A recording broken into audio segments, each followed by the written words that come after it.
Well, like I said out there, I think there are two things that really contributed to us not giving up.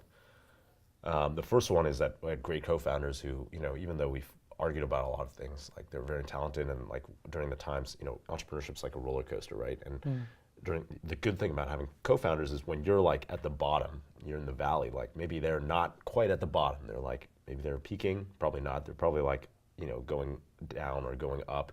And so you kind of like aggregate enough, like to be like kind of content enough or like not depressed enough to like stick with it, right? I wanted to quit Justin TV pretty much every year during the summer. I remember summer's a super depressing time for me. And because everyone else was like out going at the beach and 4th of July having fun, and I'd be like working, right? So like every summer I remember I was like, oh, I hate this, why am I doing this? And I think having great co-founders who are there for you emotionally, not just there like from a productivity standpoint, but they're like emotionally is like a big part of it. And the second thing is, like I said out there, I think a lot of my ego is caught up with like being an entrepreneur, and giving up would have been like, I'm kind of like admitting defeat. All of my my classmates and friends from college were out making good money, being investment bankers and hedge fund managers and lawyers.